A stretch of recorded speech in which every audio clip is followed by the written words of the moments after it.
Michelin, une meilleure façon d'avancer.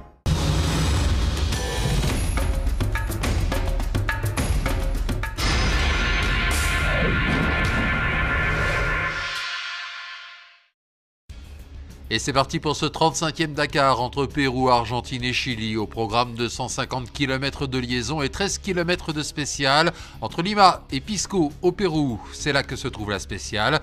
Chez les autos, petite curiosité, on a tous nos superstitions. Et bien chez les pilotes, c'est la même chose. Si Valentino Rossi reste fidèle au numéro 46 avec sa moto, Stéphane Peterhansel, tenant du titre et une nouvelle fois favori, a tenu à conserver le numéro 302. C'est donc Nasser Al-Attiyah qui porte le numéro 300 sur son buggy, suivi de Giniel Devilliers 301 sur Toyota et donc Peter sur Mini avec le 302. Et c'est donc une énorme bagarre qui s'annonce. Carlos Sainz désormais sur buggy qui s'impose dans cette spéciale avec 7 minutes 40 et un invité surprise en deuxième position, l'Argentin Lucio Ezequiel Alvarez sur Toyota.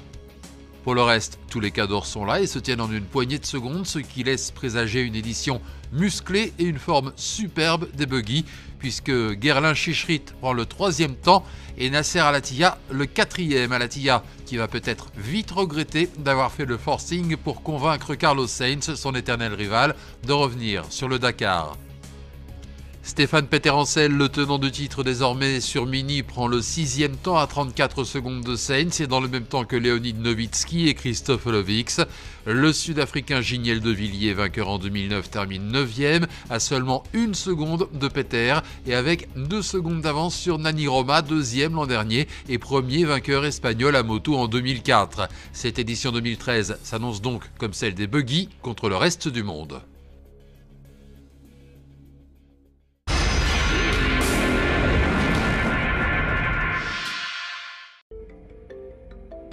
153 autos donc et 183 motos et l'info principale bien sûr c'est que la bagarre Coma-Després n'aura pas lieu puisque cette année l'Espagnol est forfait. Le Français tenant du titre est grand favori sur KTM et donc privé de son meilleur ennemi, ça va améliorer l'ambiance. Coma a d'ailleurs accepté une trêve, il assistera Després sur les 2 premiers jours. Després qui a d'ailleurs choisi de commencer tranquille, le pilote KTM n'a pas forcé son talent sur ces 13 km, il concède 13 secondes au Chilien Francisco Lopez, Chaleco comme tout le monde l'appelle sur le Dakar, et qui sera donc le premier leader de l'épreuve devant Franz Verhoeven sur Yamaha. Ironie du sort, Verhoeven était jusqu'il y a peu le porteur d'eau de Després chez KTM. Le 3e de l'étape est le Chilien Pablo Quintanilla sur Honda. Chez les favoris, David Casteux sur Yamaha termine 6e, juste derrière Després. Ruben Faria sur une KT d'usine est 7e, suivi de Palander ou le Valsetter. Une spéciale bouclée à un train d'enfer puisque Chaleco s'impose en 7 minutes 51, aucune grosse surprise, aucun abandon de taille à noter. C'était aujourd'hui une mise en jambe, on entrera dans le dur dimanche.